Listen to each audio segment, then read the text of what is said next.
लाड यांच्याकडे जाऊयात की आता हे आंदोलन वेशीपर्यंत आलेलं असताना मागण्यांच्या बाबतीमध्ये सरकार काय प्रयत्न करत आहे? निश्चितपणे सरकार हे नेहमी पॉझिटिव्हच आहे. माननीय राज्याच्या मुख्यमंत्र्यांनी देखील सांगितलं की आम्ही कुठल्याही प्रकारे मराठा समाजाला कधीच दुय्यमी भूमिका देणार नाही. आम्ही समाजाच्या बरोबर राहू.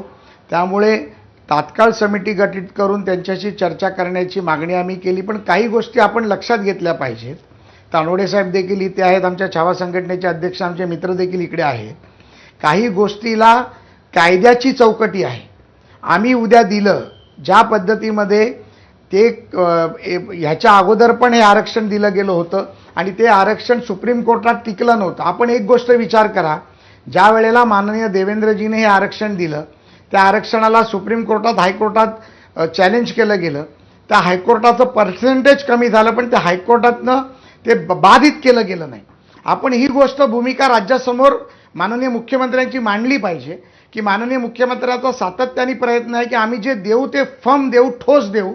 ज्या पद्धतीमध्ये शरद पवारांची भूमिका राहिली, ज्या पद्धतीमध्ये निलंगेकर पाटलांची भूमिका राहिली, बरोबर प्रसादजी, ही भूमिका वारंवार आपल्याकडनं मांडली गेलेली आहे. परंतु आता या क्षणी या आंदोलनाच्या अनुषंगाने कोण चर्चा करणार आहे आंदोलकांशी? एक मिनिट ऐकून घ्या. या आंदोलनाला आम्ही पॉझिटिव्ह बघतो आहोत. या आंदोलनाला आम्ही त्यांना मदत करण्याची भूमिका घेतो आहोत. मुख्यमंत्री पॉझिटिव्ह आहे, सरकार पॉझिटिव्ह आहे. दादांशी चर्चा करून यामधनं मार्ग कसा काढता येईल, कोर्टात ते टिकेल कसं, याच्यावर चर्चा करणं गरजेचं आहे. मी आपल्याला सांगतो, अनेक बैठकांना मी होतो, माझ्याबरोबर अनेक नेते. सरकार मदतीच्या पवित्र्यात आहे असा आपला मुद्दा आहे. तर घाडगेजी, तुम्हाला असं वाटतं का की सरकार मदतीच्या पवित्र्यात आहे, संवाद साधण्याच्या पवित्र्यात आहे? नाही, मायबाप सरकार म्हणून समाजाच्या या मागण्याकडे अतिशय गांभीर्याने त्यांनी बघितलं पाहिजे. राज्यातला मराठा समाज आपल्या दारात येतोय आणि या राज्यातल्या मराठा समाजाला आपण न्याय द्यावा.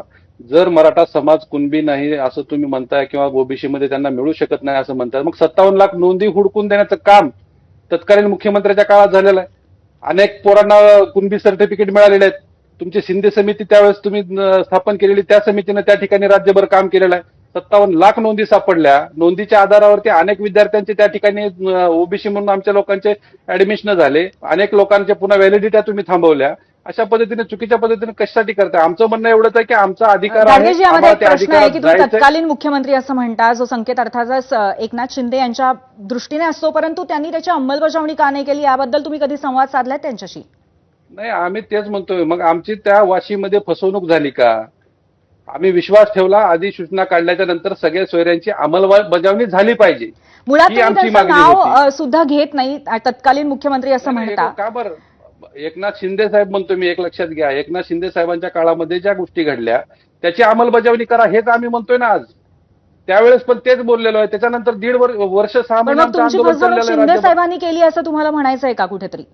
त्या सरकारमध्ये जेवढे कोणी सर्व मित्रपक्षी असतील त्या सगळ्या लोकांकडून आमची फसवणूक झालेली आहे. 57 लाख नोंदी कुण्या आधारावर तुम्ही काढल्या? समाजाला 57 लाख नोंदी कुण्या आधारावर दिल्या? एकनाथ शिंदेच होते.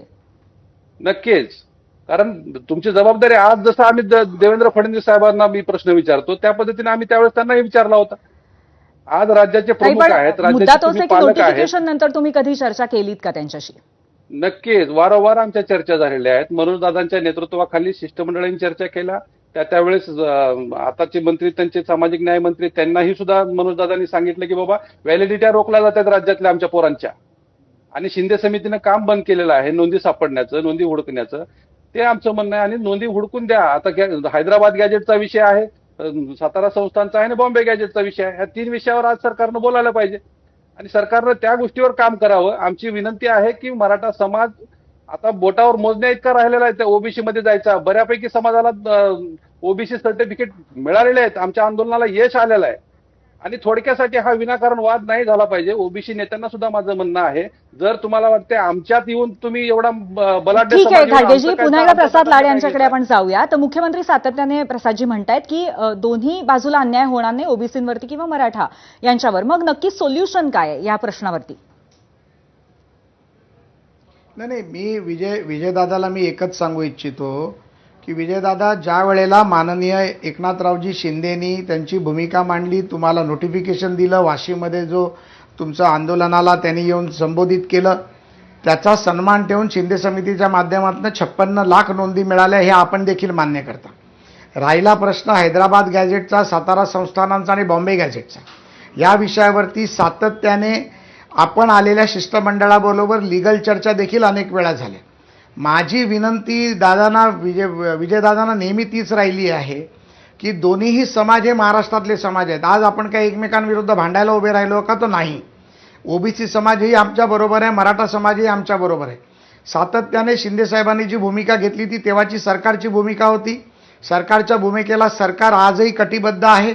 आमचं म्हणणं तुम्ही फक्त समजून घ्या विजयदादा, आम्ही जे तुम्हाला म्हणतोय त्याचे कदाचित आपल्यापर्यंत ते आर्बिट्रेट होताना कदाचित मला वाटतं की आम्ही कुठेतरी कमी पडत असू किंवा तुम्हाला समजण्यामध्ये कुठेतरी कमी पडत असू, परंतु हे करत असताना आपल्याला न्यायप्रविष्ट केस ज्या वेळेला होईल, न्यायालयात कोणतरी जाईल आणि त्यावेळेला जे समाजाला दिलेला जो शब्द आहे तो कुठे कमी पडू नये, ही मुख्यमंत्र्यांची भूमिका आहे। सातत्याने आम्ही म्हणतोय की आम्ही समाजाबरोबर आहेत, समाजाबरोबर जाणार आहोत। पण या सर्व ज्या चर्चा आहेत, आम्ही मनोजदादांशी देखील बोलायचा प्रयत्न केला, मनोजदादांना निरोप दिला। मनोजदादांना हे देखील म्हटलं की तुम्ही तुमची एक 10 जणांची समिती गठीत करा, सरकारबरोबर ह्याच्यामध्ये मार्ग कसा काढता येईल तो काढू, आपण ओबीसी समाजांच्या लोकांबरोबर बसू। बघा, कुठलीही गोष्ट आम्ही छत्रपती शिवाजी महाराजांच्या स्वराज्याचे आपण मावळे आहोत। पण जरांगेंनी मान्य केलं नाही का 10 लोकांची समिती बनवणं? प्रसादजी, जरांगेंनी 10 लोकांची समिती बसवणं मान्य केलं नाही का? त्याच्यामध्ये मला कल्पना नाही। मी अनेक वेळा या माध्यमातून आवाहन केलं, दादांना निरोप देखील दिले, दादांच्या काही लोकांच्या माध्यमातून निरोप दिले।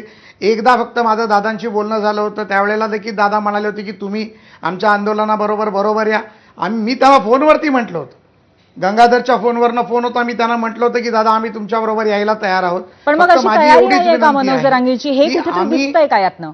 आम्ही संघर्ष, त्याच्याबद्दल विजयदादा सांगू नक्कीच शकतील। आपण विजयजींना हा मॅडम, प्रश्न विजयदादा घेऊन सांगू जाऊया शकतील की का विजयजी ज्या तयारी नाही? पद्धतीने समितीबद्दल बोलतायत प्रसादजी, तर अशा समितीसाठी, संवादासाठी मराठा समाजाची तयारी नाहीये असं यातनं प्रतीत होतंय। असं कोण म्हणतोय? मनोज दादांनी तर समितीला चर्चेसाठी दरवाजे खुले आहेत। एका विषयाला तुम्हाला एक मिनिट, नाही विजयदादा मला बोलू दे एक मिनिट। विजयदादा, माझे म्हणणं एवढंच आहे की याच्यामध्ये कोण तयार आहे कोण नाही आहे या मीडियाच्या नादाला आपण न लागता आपण स्पष्ट चर्चा केली पाहिजे।